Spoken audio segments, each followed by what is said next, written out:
કેમ છો મિત્રો? સૌ કુશળ હશો. લાસ્ટ ટાઈમના લેક્ચરની અંદર આપણે ધંધો, રોજગાર અને વ્યવસાય વિશેનો તફાવત જોયો, જેના અલગ અલગ 9 મુદ્દાઓમાં આપણે તેની છણાવટ કરી. ત્યારબાદ વેપાર, કોને વેપાર કહેવાય, વેપાર અને તેના લક્ષણો પણ જોયા. અને ત્યારબાદ આપણે વેપારના પ્રકારો વિશેની વાત કરી. આંતરિક વેપાર અને આંતરરાષ્ટ્રીય વેપાર. આંતરિક વેપારના પણ પેટા 2 પ્રકાર આપવામાં આવેલા હતા, જે છે વિતરણની દ્રષ્ટિએ હતા જથ્થાબંધ વેપાર અને છૂટક વેપાર. જ્યારે આંતરરાષ્ટ્રીય વેપારના 3 પ્રકાર લાસ્ટ ટાઈમ આપણે જોયેલા હતા, જેમાં આયાત વેપાર, નિકાસ વેપાર અને પુનઃ નિકાસ વેપાર જેવા 3 પ્રકારોનો સમાવેશ કરવામાં આવેલો હતો. હવે એ વેપાર વિશેની સમજણ મેળવ્યા બાદ હવે આપણે આગળ વધવાનું છે, અને તે સમજણ છે વાણિજ્ય. કોને વાણિજ્ય કહેવાય? આમ તો તમને કહું તો વાણિજ્યનો ખ્યાલ ઘણો વિશાળ રહેલો છે, કારણ કે વેપાર છે ને એક નદી જેવું કામ કરે છે, અને વાણિજ્ય જે છે ને એક દરિયા જેવું, સમુદ્ર જેવું કામ કરે છે. ઘણાને પ્રશ્ન એમ થશે, કેમ એવું કીધું? તો કે વેપારની અંદર ઘણી બધી સેવાઓ ઉમેરાય. ઘણાને એમ થાય, સેવાઓ કઈ ઉમેરાય? તો કે વીમાની સેવા, વખારની સેવા, બેંકની સેવા, વાહન વ્યવહારની સેવા, આડતિયાની સેવા, સંદેશા વ્યવહારની સેવા, આવી ઘણી બધી સેવાઓ ઉમેરાય. ત્યારે વેપાર અને આવી સેવાઓ ઉમેરાવાથી શું બને છે? તો કે વાણિજ્ય બનતું હોય છે. એટલે કે વાણિજ્યની અંદર કોનો સમાવેશ થાય અથવા વાણિજ્ય કોને કહેવાય? તો મિત્રો, એની વ્યાખ્યા પહેલા ટીક કરો. વાણિજ્ય એટલે વેપાર અને તેને સહાયક સેવાઓનો સમૂહ. શબ્દને ફરીથી દોહરાવું છું. વાણિજ્ય એટલે વેપાર અને તેને સહાયક સેવાઓના સમૂહને વાણિજ્ય તરીકે ઓળખવામાં આવે છે. મેં તમને હમણાં કીધું એ પ્રમાણે સહાયક સેવાઓમાં જો અહીંયા આપેલું છે, બેન્કિંગની સેવા, વીમાની સેવા, વખારની સેવા, સંદેશા વ્યવહારની સેવા, આડતિયાની સેવા. આડતિયું એટલે શું? ઘણાને પ્રશ્ન એમ થશે, તો કે દલાલ. દલાલ જે કાંઈ વસ્તુના ખરીદ વેચાણ માટે સેવા આપે છે, તેનો સમાવેશ પણ વાણિજ્યમાં જ કરવામાં આવે છે. તો વેપારની આ સહાયક સેવાઓને કારણે વેપારની દ્રષ્ટિએ વિશ્વ એક બજાર બન્યું છે. આ બધી સેવા મળે છે. બાકી પહેલા એવું હતું કે આવી સેવાઓ નહોતી મળતી, એટલે તમારો વેપાર સીમિત રહી ચૂક્યો હતો. પણ આ બધી સેવાઓ મળે છે, એટલે દેશના ખૂણે ખૂણે સુધી વેપાર કરી શકાય છે. તમે ભાવનગરમાં બેઠા બેઠા બોમ્બેથી માલ સામાન મગાવી શકો છો, કે તમને જો ઈચ્છા થાય તો તમારે વિદેશથી માલ સામાન મગાવવો હોય તો પણ મગાવી શકો છો. એના માટે વાણિજ્ય આભારી છે. વાણિજ્યની આ બધી સેવાઓ આભારી છે, જેના થકી આ વેપાર શક્ય બને છે. પરંતુ જો વાણિજ્યની આવી સેવાઓ ન મળતી હોય તો વેપાર કરવાનું કાર્ય ઘણું મુશ્કેલ કે કઠિન રહેલું છે. ટૂંકમાં વાણિજ્ય, જેને કોમર્સ કહો છો ને, તે એ વાણિજ્ય શું છે? તો કે વાણિજ્ય વિશેની સમજણ માત્ર એટલી જ થઈ કે વાણિજ્ય એટલે વેપાર અને તેને સહાયક સેવાઓ. શબ્દને ફરીથી દોહરાવું છું મિત્રો, આ વસ્તુ વારાઘડીએ રિપીટ કરવા પાછળનું રીઝન એક જ છે. આની પાછળનો મારો પણ સ્વાર્થ રહેલો છે કે આના પછી તરત જ અગાઉના લેક્ચરમાં તમે જે વેપાર વિશે ભણ્યા તે વેપાર, અને અત્યારે તમે જે વાણિજ્ય વિશે ભણો છો તે વાણિજ્ય, બંનેનું કોમ્બિનેશન થઈને નીચે તફાવત આપેલો છે. મતલબ વેપાર અને વાણિજ્ય વિશે તફાવત લખો, એવી સામાન્ય સમજણ આવશે. તો એમાં તમે શું લખી શકો તેના માટે હું તમને આ બાબત જણાવું છું. તો અહીંયા તમારા માટે વાણિજ્યના લક્ષણોની અંદર તમે અલગ અલગ લક્ષણો આપેલા છે, એ લક્ષણોની બાબત તમે ત્યાં દર્શાવી શકો. તો કે સૌથી પહેલી લક્ષણ આપેલું છે, વાણિજ્ય શબ્દમાં કોનો સમાવેશ થાય છે? તો કે વેપારનો સમાવેશ થાય છે. હું તો એક સામાન્ય સમીકરણ પણ આપું, વેપાર વત્તા વેપારની સહાયક સેવાઓ, યાની કે વેપાર વત્તા સહાયક સેવાઓ બરાબર શું બનશે? તો કે વાણિજ્ય. એટલે પહેલું લક્ષણ કીધું છે કે વાણિજ્ય શબ્દમાં વેપારનો સમાવેશ થાય છે. લક્ષણ નંબર 2, વાણિજ્ય એક કેવી પ્રવૃત્તિ છે? તો કે આર્થિક પ્રવૃત્તિ છે. વાણિજ્ય જે પોતે કેવી પ્રવૃત્તિ છે? તો કે આર્થિક પ્રવૃત્તિ છે. મુદ્દા નંબર 3 માં કહેવામાં આવે છે, વેપારને મદદરૂપ થાય તેવી સહાયક સેવાઓનો સમાવેશ. વાણિજ્યનું લક્ષણ છે કે તેમાં સહાયક સેવાઓનો સમાવેશ થાય છે. પણ આ સહાયક સેવાઓ કોને મદદરૂપ થતી હોય છે? તો કે આ સહાયક સેવાઓ જે વેપારને મદદરૂપ થતી હોય છે. એટલે વેપારને મદદરૂપ થાય તેવી સહાયક સેવાઓનો સમાવેશ કરવામાં આવે છે. આ સહાયક સેવાઓમાં બેંકની સેવા, વીમાની સેવા, વખારની સેવા, વાણિજ્ય તરીકે આ બધી સેવાઓનો તમે સમાવેશ કરી શકો છો. મુદ્દા નંબર 4 માં કીધું છે, વસ્તુના સમય અને સ્થળ ઉપયોગિતામાં વધારો કરે છે. સમય અને સ્થળ, મારો કહેવાનો મતલબ એવો છે કે વેપાર કરો છો પણ એમાં બંને ઉપયોગિતા કોને આભારી છે? તો કે વાણિજ્યને આભારી છે. હું એક સ્થળ ઉપયોગિતાની વાત કરું કે ખેડૂત પોતાના ખેતરની અંદર જે કાંઈ શાકભાજીનું ઉત્પાદન કરે છે, હવે એ શાકભાજી જો પોતાના ખેતરની બહાર ઢગલો કરીને વેચવા માટે મૂકશે તો કદાચ એને પોતાની એ વસ્તુના પૂરતા ભાવ નહીં મળે. શાકભાજી સારા છે, ફ્રેશ છે, તાજા છે, જેને કહીએ ને એકદમ સરસ મજાના શાકભાજી છે, છતાં એને પૂરતો એનું વળતર મળતું નથી. પણ આ જ શાકભાજીને જો એક સ્થળ ઉપયોગિતાના માધ્યમથી માર્કેટિંગ યાર્ડ સુધી કે શાક માર્કેટ સુધી પહોંચાડી અને ત્યાં જો વેચવા માટે મૂકશે તો તેને તેનું પૂરતું વળતર મળે છે. પણ આ એક સેવા જે થઈ એ વાણિજ્યને આભારી છે, જે વેપાર કરવા માટે મદદરૂપ થતી હોય છે, માટે આ સેવા વાણિજ્યને આભારી બનતી હોય છે. એટલે અહીંયા કીધું છે કે વસ્તુના સમય અને સ્થળ ઉપયોગિતામાં તે શું કરી રહ્યું છે?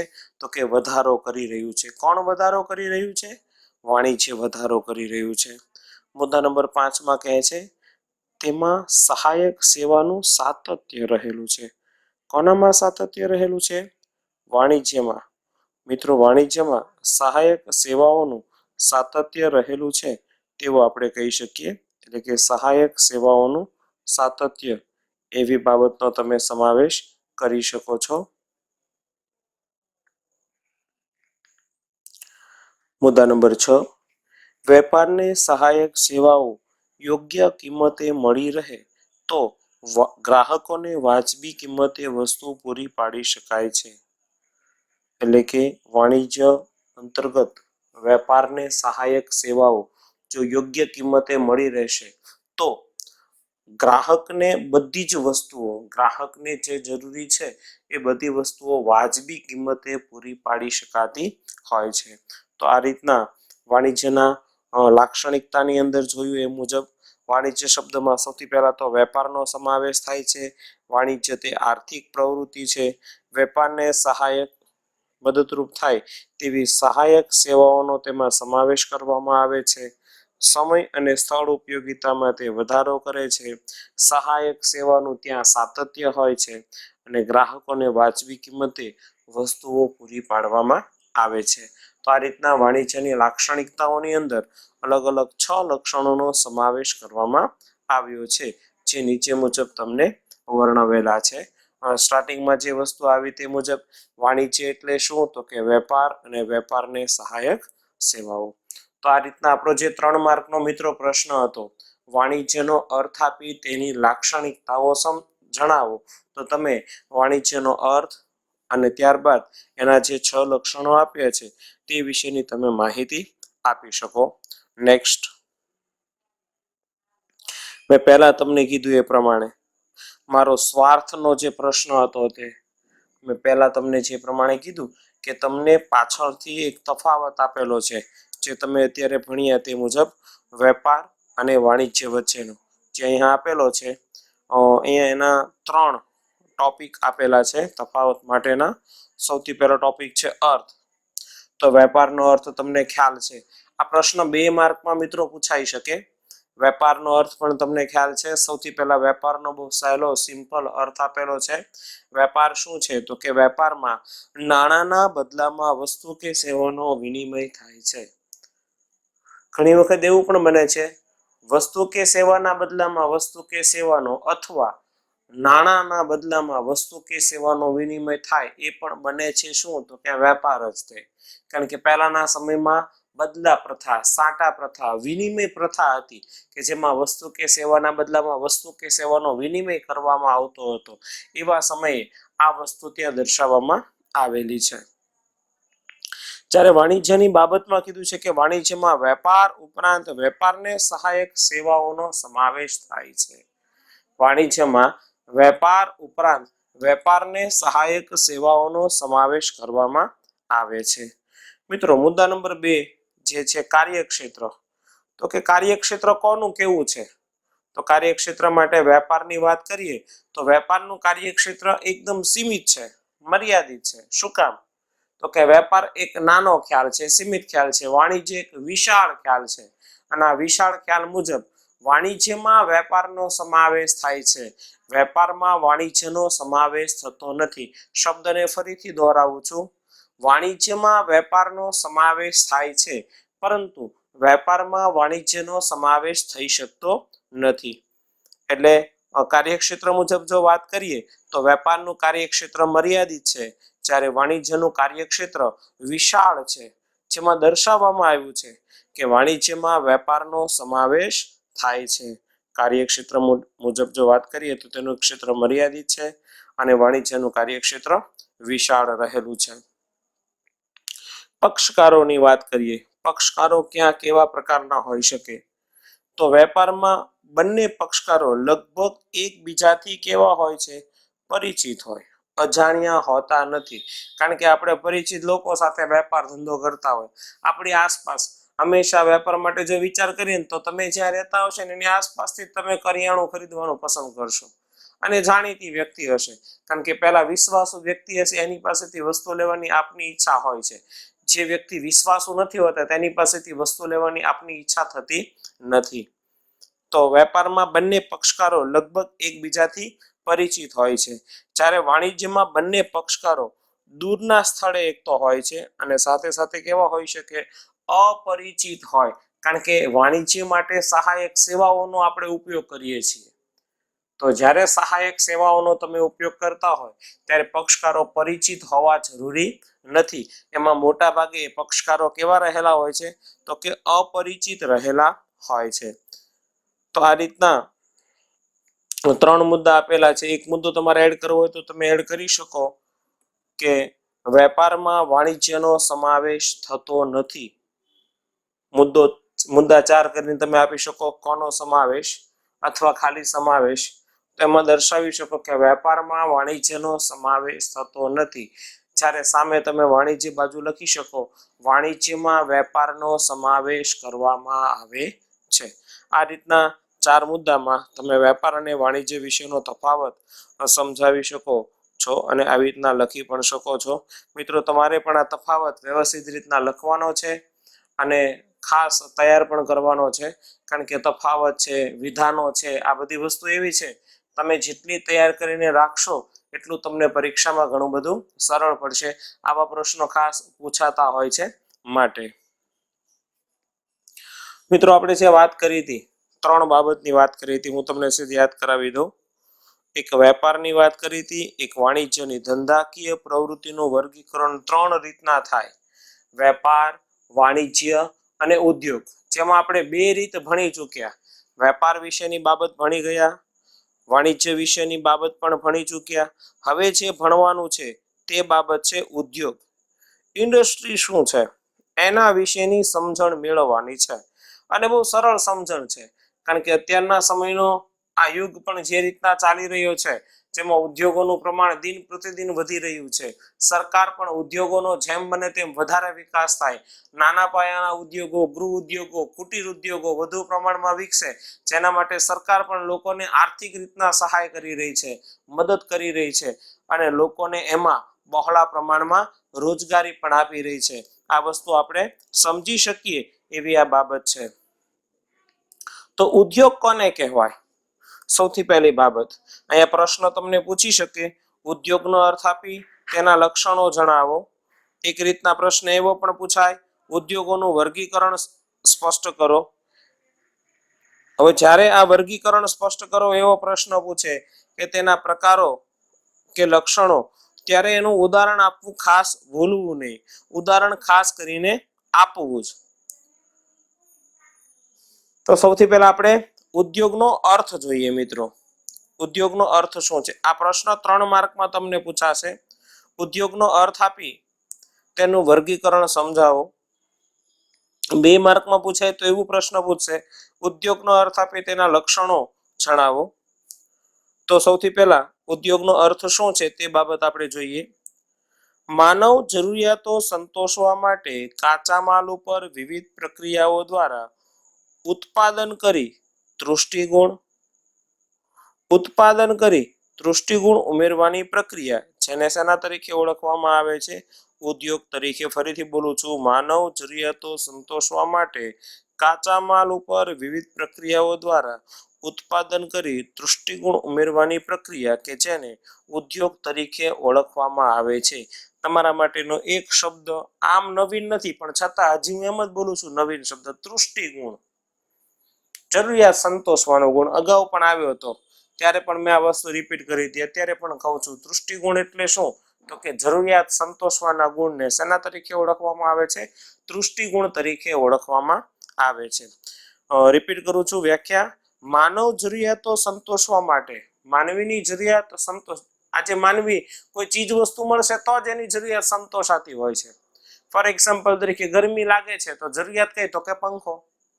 તો પંખો એક વસ્તુ થઈ, એનાથી માનવીની જરૂરિયાત. હવે પંખાનું ઉત્પાદન કોઈ ઝાડ ઉપર નથી થતું, કાચા માલ ઉપર પ્રક્રિયા કરીને પંખો બનાવવામાં આવે છે. ઘણું બધું રો મટીરિયલ ભેગું થાય છે, અલગ અલગ નાના નાના ઘણા બધા યંત્રો બને છે, અને બધા યંત્રો ભેગા થાય છે ત્યારે પંખાનું નિર્માણ થાય છે.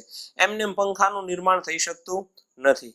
તો કીધું છે માનવ જરૂરિયાતો સંતોષવા માટે કાચા માલ ઉપર વિવિધ પ્રક્રિયાઓ દ્વારા, માનવીની જરૂરિયાત સંતોષવા માટે કાચા માલ ઉપર ઘણી બધી પ્રક્રિયા કરવામાં આવે છે. પ્રક્રિયા દ્વારા ઉત્પાદન કરી તૃષ્ટિગુણ ઉમેરવાની પ્રક્રિયા, ઉત્પાદન એવું કરવામાં આવે જેથી કરીને માનવીની જરૂરિયાત સંતોષાતી હોય અને એ વસ્તુ માનવીને ઉપયોગી સાબિત થતી હોય. માનવીની જરૂરિયાત સંતોષાતી હોય અને એ વસ્તુ માનવીને ઉપયોગી સાબિત થતી હોય. તો ટૂંકમાં વ્યાખ્યા એવી થઈ, માનવ જરૂરિયાતો સંતોષવા માટે કાચા માલ ઉપર વિવિધ પ્રક્રિયાઓ દ્વારા ઉત્પાદન કરી તૃષ્ટિગુણ ઉમેરવાની પ્રક્રિયા. શું ઉમેરવાની પ્રક્રિયા?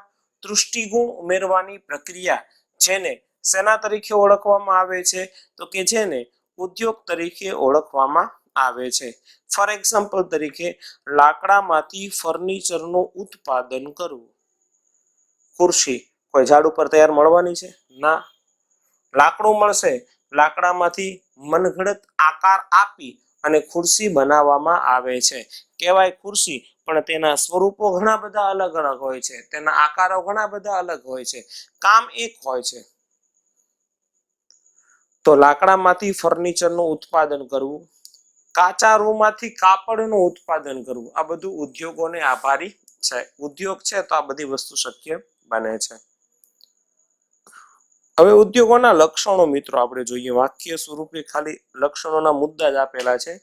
ઘણી વખત આવા અંદરથી પ્રશ્નો પૂછાઈ જતા હોય, આપણે ધ્યાનમાં ન હોય. ઉદ્યોગોના લક્ષણો જાવ, આપણે પ્રશ્ન એમ થાય ઉદ્યોગોમાં શું લક્ષણો આવતા હોય? તો સૌથી પહેલું ઉદ્યોગનું કામ શું છે? ઉત્પાદન કરવાનું.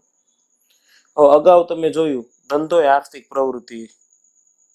રોજગાર એ આર્થિક પ્રવૃત્તિ, વ્યવસાય આર્થિક પ્રવૃત્તિ. એના પછી આપણે વાત કરી વેપાર એ આર્થિક પ્રવૃત્તિ, વાણિજ્ય એ આર્થિક પ્રવૃત્તિ. તો ઉદ્યોગ એ શું બને કે આર્થિક પ્રવૃત્તિ બને. એટલે એક લક્ષણ કીધું ઉત્પાદનનું, લક્ષણ નંબર 2 માં કીધું તે આર્થિક પ્રવૃત્તિ છે. લક્ષણ નંબર 3 કહે છે કાચા માલના સ્વરૂપમાં ત્યાં શું થાય છે ફેરફાર. ઓનલી ફોર સ્વરૂપ ચેન્જ થાય, કાચા માલનું તૈયાર માલમાં રૂપાંતર થતું હોય છે, એટલે કાચા માલના સ્વરૂપમાં ફેરફાર કરવામાં આવે છે. મુદ્દા નંબર 4 માં કહે છે વિવિધ વસ્તુઓનું ત્યાં શું થાય છે તો કે ઉત્પાદન. એક સરખી વસ્તુ ન હોય, ઘણી બધી લોટ ઓફ વસ્તુઓનું ત્યાં ઉત્પાદન થાય છે. અને આ બધું ઉદ્યોગોને આભારી છે. ઉદ્યોગ માનવીની એટલી બધી જરૂરિયાતો સંતોષતો હોય, જેવી માનવી જરૂરિયાત દર્શાવે એ પ્રકારની વસ્તુનું ઉત્પાદન કરવા લાગી જાય. એટલે કે વિવિધ વસ્તુઓનું ત્યાં ઉત્પાદન થાય છે. દૃષ્ટિગુણનો અંદર શું થાય છે ઉમેરો. ઉત્પાદન કરો પણ એવું ઉત્પાદન કરો જે માનવીને ગમતું હોય, માનવીની જરૂરિયાત સંતોષતું હોય, તો એ ઉત્પાદનનું વેચાણ થશે. અન્યથા તે ઉત્પાદનનું વેચાણ થઈ શકવાનું નથી. એટલે કે દૃષ્ટિગુણનો ત્યાં શું કરવો જરૂરી છે ઉમેરો કરવો જરૂરી છે. આ ઉપરાંત તેમાં શું હોય તો કે માનવ શ્રમ. ઉદ્યોગોમાં કામ કરનારા કર્મચારી, જેનો શ્રમ એ કયો શ્રમ કહેવાય છે તો કે માનવ શ્રમ કહેવાતો હોય છે. તેની અંદર કુદરતી સંપત્તિ અને યાંત્રિક સાધનોનો ઉપયોગ કરવામાં આવે છે. ઘણો બધો રો મટીરિયલ, કાચો માલ કુદરતમાંથી મળી આવતો હોય, એટલે કુદરતી સંપત્તિનો ઉપયોગ થયો. પણ એ કાચા માલને મશીન ઉપર ચડાવવામાં આવે છે અને પછી તેને યોગ્ય આકાર કે સ્વરૂપ આપવામાં આવે છે. માટે તેને ત્યાં યાંત્રિક સાધનનો ઉપયોગ કર્યો છે એવું પણ કહેવામાં, યંત્રનો ઉપયોગ કર્યો છે તેવું પણ કહેવામાં આવે છે. તો ઉદ્યોગોના લક્ષણોમાં રિપીટ કર્યું. પહેલું લક્ષણ ઉત્પાદન, આર્થિક પ્રવૃત્તિ, કાચા માલના સ્વરૂપમાં ફેરફાર, વિવિધ વસ્તુઓનું ઉત્પાદન, દૃષ્ટિગુણનો ઉમેરો, માનવ શ્રમ, કુદરતી સંપત્તિ અને યાંત્રિક સાધનનો ઉપયોગ. આવા બધા લક્ષણોનો સમાવેશ ઉદ્યોગમાં કરવામાં આવતો હોય છે. હવે ઉદ્યોગોના વર્ગીકરણની વાત કરીએ મિત્રો, તો વર્ગીકરણની દ્રષ્ટિએ ઉદ્યોગોના કેટલા પ્રકાર પડ્યા. વર્ગીકરણમાં 3 બાબત દર્શાવી. એક પ્રાથમિક ઉદ્યોગ, બીજું ગૌણ ઉદ્યોગ અને ત્રીજી વાત કરી છે આનુષંગિક ઉદ્યોગ. કોને પ્રાથમિક ઉદ્યોગ કહેવાય, કોને ગૌણ ઉદ્યોગ કહેવામાં આવે છે અને કોને આનુષંગિક ઉદ્યોગ કહેવાય. એટલે કે પ્રાઇમરી ઇન્ડસ્ટ્રીઝ, સેકન્ડરી ઇન્ડસ્ટ્રીઝ અને ટર્ટિલરી ઇન્ડસ્ટ્રીઝ. આ રીતના 3 બાબતો દર્શાવેલી છે. એ આપણે જોઈએ તો આપણે એનો વધારે ખ્યાલ આવશે મિત્રો. તો પ્રાથમિક ઉદ્યોગ કોને કહેવાય, પહેલા બાબત આપણે જોઈ લઈએ.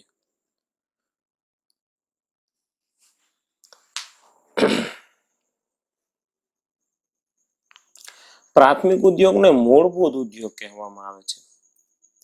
પ્રાથમિક ઉદ્યોગને કયો ઉદ્યોગ કહેવાય છે, મૂળભૂત ઉદ્યોગ કહેવામાં આવે છે. સમુદ્ર, જમીન, હવા સાથે સંકળાયેલા છે. કુદરત ઉપર નિર્ભર રહી ઉત્પાદન પ્રવૃત્તિ થાય છે. જેમ કે જમીન ઉપર ખેતી કરવી, પશુપાલન કરવું, મરઘા બતકા ઉછેર કેન્દ્રો ચલાવવા, દરિયા સાથે સંબંધિત મત્સ્ય ઉદ્યોગ ચલાવવા. આ બધા કયા ઉદ્યોગ છે, પ્રાથમિક ઉદ્યોગ. પ્રાથમિક ઉદ્યોગનું બીજું નામ શું છે, મૂળભૂત ઉદ્યોગ તરીકે તેને ઓળખવામાં આવે છે. હું તો સામાન્ય રીતના પ્રાથમિક ઉદ્યોગ માટે એવું કહી શકાય કે જે ઉદ્યોગોની પ્રવૃત્તિ કુદરતી સંપત્તિ પર આધારિત હોય. એ હજુ કીધું છે કુદરત ઉપર નિર્ભર રહી ઉત્પાદન પ્રવૃત્તિ કરે. જે ઉદ્યોગો કુદરત ઉપર નિર્ભર રહી અને ઉત્પાદનની પ્રવૃત્તિ કરતા હોય તેવા ઉદ્યોગોને પ્રાથમિક ઉદ્યોગ તરીકે ઓળખવામાં આવે છે. મિત્રો બીજી બાબત આવે છે ગૌણ ઉદ્યોગ. પ્રાથમિક ઉદ્યોગના ઉદાહરણ પણ આપણે જોયા કે ભાઈ ખેતીનું કાર્ય હોય, પશુપાલનનું કાર્ય છે, મરઘા બતકા ઉછેર કેન્દ્ર છે, મત્સ્ય ઉદ્યોગનું કેન્દ્ર છે. આ બધા જ પ્રાથમિક ઉદ્યોગ કહેવાતા હોય છે. સેકન્ડરી એટલે કે ગૌણ ઉદ્યોગ. વિવિધ પ્રકારના યંત્રો અને ટેકનોલોજીની મદદ લેવામાં આવે છે. ગૌણ ઉદ્યોગમાં કોની મદદ લેવામાં આવે છે? તો કે અલગ અલગ યંત્રોની અને ટેકનોલોજીની મદદ લેવામાં આવે છે. કુદરતી સંપત્તિને વપરાશ યોગ્ય બનાવી ગ્રાહકને પહોંચતી થાય તે દરમિયાન કરવામાં આવતી પ્રક્રિયાને કયા ઉદ્યોગ તરીકે ઓળખવામાં આવે? તો કે ગૌણ ઉદ્યોગ. પ્રાથમિક ઉદ્યોગમાં રો મટીરિયલ મળી ગયું, હવે એ ગૌણ ઉદ્યોગમાં આવશે અને તૈયાર માલ પછી અન્ય જગ્યાએ મોકલવામાં આવશે. તો આ એક એની વ્યાખ્યા બનશે. કુદરતી સંપત્તિને વપરાશ યોગ્ય બનાવી ગ્રાહકને પહોંચતી થાય તે દરમિયાન કરવામાં આવતી પ્રક્રિયાને ગૌણ ઉદ્યોગ તરીકે ઓળખવામાં આવે છે. કુદરતી સંપત્તિને વપરાશ યોગ્ય બનાવી, કોઈને કોઈ કંઈ ને કંઈ તકલીફ રહી ગયેલી હોય તો એને વપરાશ યોગ્ય બનાવી ગ્રાહકને પહોંચતી થાય તે દરમિયાન કરવામાં આવતી પ્રક્રિયાને જેને આપણે ગૌણ ઉદ્યોગ તરીકે ઓળખીએ છીએ. જેમ કે ખાતરનો ઉદ્યોગ છે, રંગ રસાયણનો ઉદ્યોગ છે કે સ્ટીલનો ઉદ્યોગ છે. આ બધા કયા પ્રકારના ઉદ્યોગ કહેવાય છે? તો કે તેને ગૌણ ઉદ્યોગ તરીકે ઓળખવામાં આવે છે. તો ગૌણ ઉદ્યોગમાં આપણે જોયું ખાતરનો ઉદ્યોગ છે, રંગ રસાયણનો ઉદ્યોગ છે, સ્ટીલનો ઉદ્યોગ છે. આ બધા જ ગૌણ ઉદ્યોગ કહેવાતા હોય છે. મિત્રો, લાસ્ટમાં આવે છે આનુષંગિક ઉદ્યોગ. તો આનુષંગિક ઉદ્યોગનું ક્ષેત્ર કેવું છે? વિશાળ છે. પ્રાથમિક અને ગૌણ ઉદ્યોગોને સહાયક સેવા પૂરી પાડવા ઉપરાંત ગ્રાહકોની વધુ નજીક હોય છે. મતલબ આ આનુષંગિક ઉદ્યોગ જે છે જેમાં કીધેલું છે કે તે પ્રાથમિક અને ગૌણ ઉદ્યોગોને સેવા પૂરી પાડવા ઉપરાંત ગ્રાહકની ખૂબ નજીક હોય છે. માટે આવા ઉદ્યોગને સામાન્ય રીતના તમે વિચારો તો આનુષંગિક ઉદ્યોગ તરીકે ઓળખવામાં આવે છે. પ્રાથમિક ઉદ્યોગ અને ગૌણ ઉદ્યોગ દ્વારા જે પેદાશો મેળવવામાં આવે છે તેના ઉપર વિવિધ પ્રક્રિયા દ્વારા ગ્રાહકો માટે વસ્તુઓને વધુ વપરાશ યોગ્ય બનાવે છે. ફોર એક્ઝામ્પલ તરીકે ડેરી ઉદ્યોગ છે, બેકરીનો ઉદ્યોગ છે, ઠંડા પીણાનો ઉદ્યોગ છે. આ બધા જ આનુષંગિક ઉદ્યોગ કહેવાતા હોય છે. તમે થોડું ઘણું વિચારશો તો તમને એ વસ્તુનો ખ્યાલ આવશે કેમ તેને આનુષંગિક ઉદ્યોગ તરીકે ઓળખવામાં આવ્યા છે તે બાબત. આનુષંગિક ઉદ્યોગોમાં વાહન વ્યવહાર, બેંક, વીમો, વખાર, આડતિયા, માહિતી સંચાર વગેરે જેવી સેવાઓનો સમાવેશ કરેલો છે. તો આ વાત થઈ આનુષંગિક ઉદ્યોગો માટેની. સૌથી પહેલા વાત થઈ મૂળભૂત ઉદ્યોગ એટલે કે પ્રાથમિક ઉદ્યોગ, ત્યારબાદ ગૌણ ઉદ્યોગ અને છેલ્લે આવ્યું આનુષંગિક ઉદ્યોગ.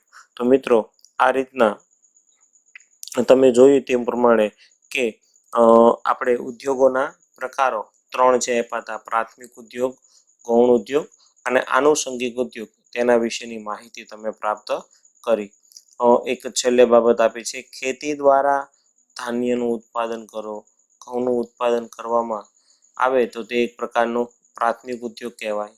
ઘઉંમાંથી મેંદો તૈયાર કરવામાં આવે તો એ ગૌણ ઉદ્યોગ કહેવાય. અને મેંદામાંથી બ્રેડ, પાવ, બિસ્કિટ વગેરેનું ઉત્પાદન કરવામાં આવે તો એક પ્રકારનો તમે વિચારો એ એક પ્રકારનો સાદો ઉદ્યોગ બની જતો હોય છે. ટૂંકમાં આનુષંગિક ઉદ્યોગ બનતો હોય તેવું આપણે કહી શકીએ. તો આ રીતના ઉદ્યોગોના 3 પ્રકારો વિશેની આપણે માહિતી પ્રાપ્ત કરી. એક સામાન્ય સમજણ આ પ્રકરણમાં તમે શું શીખ્યા તે વસ્તુ ખાસ એક વખત નજરમાં કરી લેવી, જેથી કરીને તમને વ્યાખ્યા કે મુદ્દાઓનો જે તે સમયે ખ્યાલ આવે અને એના વિશેની સમજણ તમે પ્રાપ્ત કરી શકો. આ રીતના તમે આ પ્રકરણમાં શું શીખ્યા છો તેના વિશેનું એક વખત ઉપર છેલ્લું જ્ઞાન પ્રાપ્ત કરી લેવું અને રિવિઝન કરતા રહેવું. આ રીતના આપણો પાઠ નંબર 1 એ પૂર્ણ થાય છે. વધારે ચર્ચા આપણે નેક્સ્ટ ટાઈમના લેક્ચરમાં જોઈશું. મિત્રો, તમારે લોકોએ આ પાઠ કમ્પ્લીટ થયા બાદ એનું સ્વાધ્યાય જે છે એમાં ઓબ્જેક્ટિવ પ્રશ્નો બરાબર ખાસ રીતના તૈયાર કરી અને લખી લેવા. બાકીની ચર્ચા આપણે જે તે સમયે રૂબરૂ મળીશું ત્યારે ખાસ કરીશું. આભાર.